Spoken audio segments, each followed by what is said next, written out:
Hello and welcome to Diorama International Film Festival and to a very special edition of Coffee Table Session. And tonight we have a wonderful, beautiful, talented guest with us, Laetitia Eido from Paris. Welcome to the Hello. show, Laetitia. Hello. Thanks for welcoming me. I'm very happy to spend this moment with you. We are indeed delighted and honored to have you here on this platform, Laetitia. Straight away, I would begin with your a little background. You are basically of a multi. You have a multicultural background. Your father was perhaps French and the mother was Lebanese. Is that correct? Yes. All right. So that allows you to interpret a larger variety of roles, the Arabic roles as well as the French roles, and of course the English ones. Yes, And and even more than that, because once I understood how to mhm, learn the phonetical mhm, technique mhm, that allows me to play, for instance, in Arabic, but I don't speak really fluently Arabic. And I mhm, did it in Greek or Spanish or mhm. whatever. And I understood that I could really do this for maybe any languages. I just need to try. I don't know, but it's the same technique, and it's a lot of work and hours of work Mhm. on what you hear and how you repeat it. But I tried it once in Hindi, and it's the same. It's just you, In you have Hindi. to you just have to listen very carefully and to repeat like music. Mhm.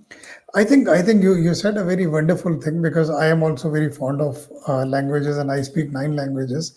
But Wow. at the same time, Nine. at the same time, I think you trained yourself as a theater actor in phonetics and other things. How did that background of working with the likes of Peter Brooks and others come handy when you entered the audiovisual medium, which is very different from theater?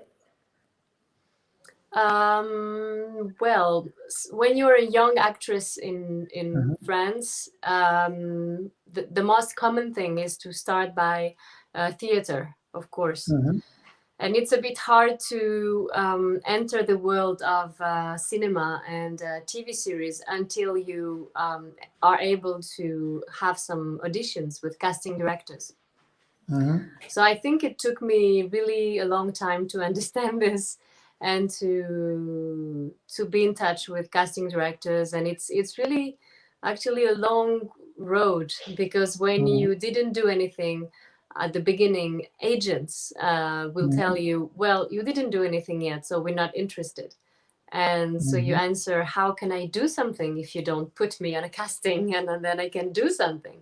So it's like a mhm, vicious circle, and you have to find a way to get out mhm. of this Faster. vicious Mhm, circle mhm, to make mhm, good decisions. And sometimes it's just to be at the very beginning. I mean, it's to be mhm, an extra, for instance, on mhm, some big movies.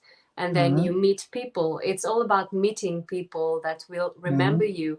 Then these same casting directors, they saw you on small things, and then they remember you, and they one day you write to them, and one day they reply.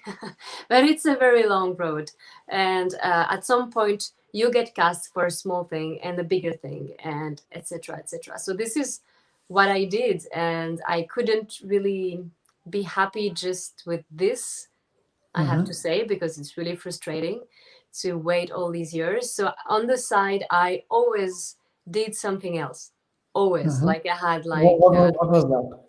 so it could be I've been trained and I have a diploma in set design. Mhm, So set design for theater and for cinema. So at the same time, I was doing this school, but then I was working on sets, on TV's cinema sets and theater plays where I created the set design. And at the same time as well, I tried many different jobs in cinema. I mhm, tried to be an assistant director, which I really mhm, didn't like, but mhm. but I know how it feels. I did it on 5 projects. I Okay. of course was set designer, but like many other things I could do in production as well. I tried to, train myself do the Mhm. most jobs I could, be close to in the cinema, because Mhm. I thought, as an actress, if I understand very well the others' jobs on a set, I will be more respectful, of course, of their work. And one day, if I want to be a director, who knows, I'll be also aware of what they are experiencing. I think you did all the right things, but you're talking like you've been working for ages, 30, 40 years. You're all of 30. How come, how come you've done so many things in such a short time span No, of I time? mean, I don't know, and 15 years is a long time.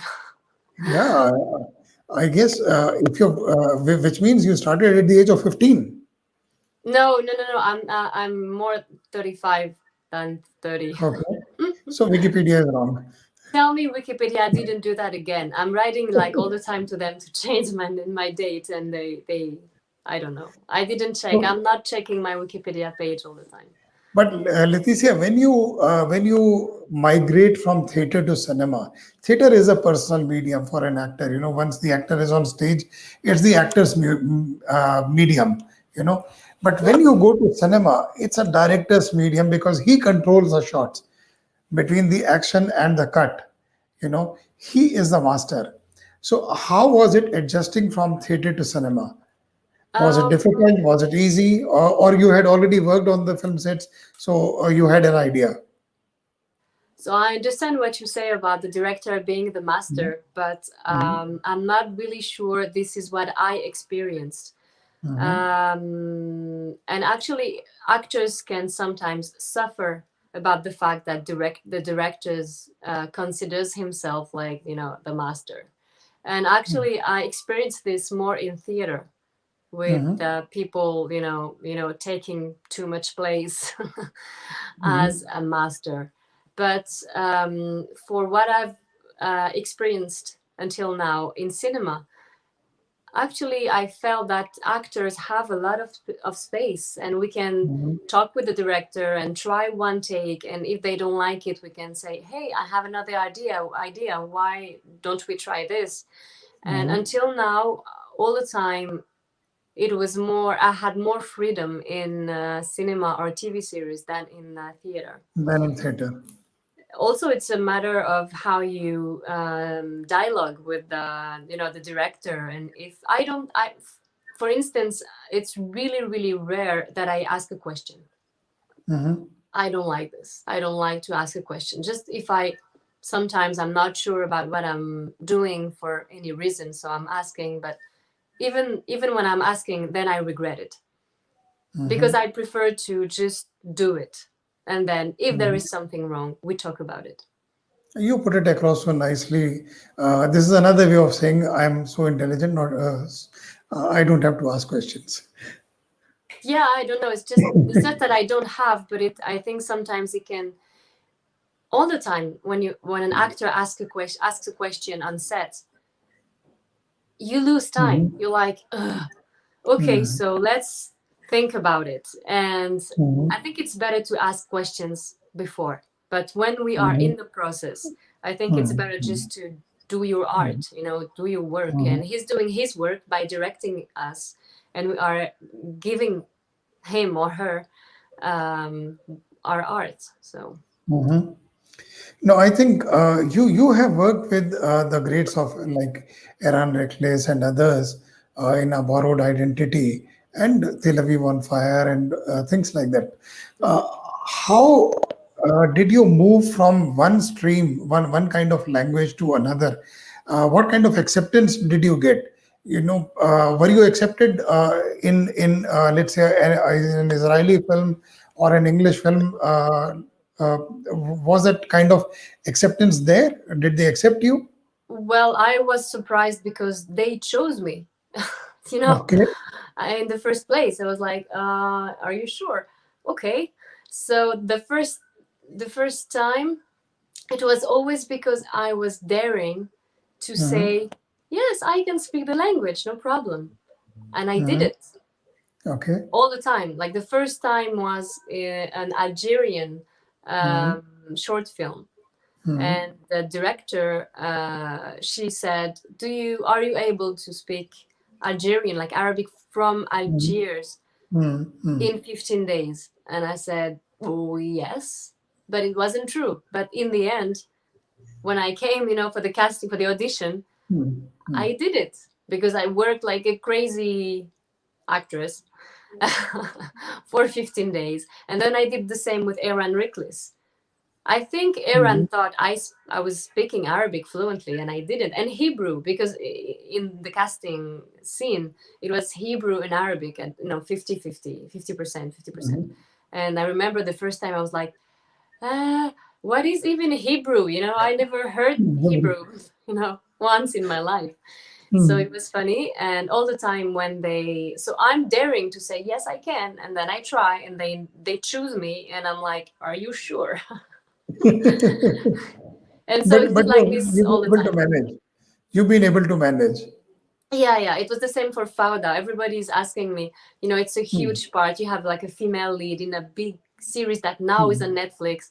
How come? And I'm like, I don't know. I asked them, why me? Mm. And I think it's because at the beginning I'm coming with maybe a genuine thing, like innocence. I'm like, yeah, I do it, no problem. No, I And think it's you something. fit into the narrative of Fauda very beautifully because you perhaps have the looks, the Arabic looks of the character, and the grace and the vulnerability that you portray on screen. I think it was kind of a complete package, perhaps Lioraz went in for. So, how was it for Fauda? What was the selection process? Did they just pick you up, or you tried for it? So they saw me in Eran Riklis movie in A Borrowed Identity, or it's called Dancing Arabs, there. Mhm, And there was this, and also a casting director named Hila Yuval, who was doing the mhm, casting, and she, I think, saw me in this same movie. I'm not exactly sure how it happened. And mhm, then I was in LA, in Los Angeles, because I thought at the time that it was useful to be there when you want to be cast for the pilot season. But mhm, actually, you don't need to be there because they are always asking you for self tapes. So I was in town there, and I said, hi, I can audition, for pilot season. And they said, send a self tape. Okay, but I'm here, send a self tape. Okay. mhm, And then from Israel, they asked me to come and to audition for them. And I'm like, guys, I'm almost 10,000 kilometers away. I'm not coming back. And they said, okay, send a self tape. mhm, So I sent a self tape, and I got cast very quickly, actually. mhm, And then we had a long discussion about the fact that not I wanted, but yeah, I mhm, wanted to be part of a project that was balanced, mhm, portraying Palestinians and Israelis as human mhm, beings, and not, the bad guys and the good guys and blah, blah, blah. mhm, mhm. No, I think that part comes across very well. So when the director briefed you on the role, what was the brief, and was there any? Did you choose to interpret your character in your own manner, or was it strictly according to the brief? Which brief? Okay, there was no brief. No brief. No, Oh, actually, they just were really open-minded to know what the actors, not only me, were thinking of the of the character. the projects and the characters. But Mhm, we didn't even have time to talk about, unless the things I said before, that I wanted, my character to be a link between the two sides, mhm, between Israel and Palestine in this mhm, project. And we made her half French, half Palestinian. That was based on an idea I had, that she would be closer to the person I am, because I'm in between things. I'm not, mhm, mhm, fully something. And I said that to them, and they said yes.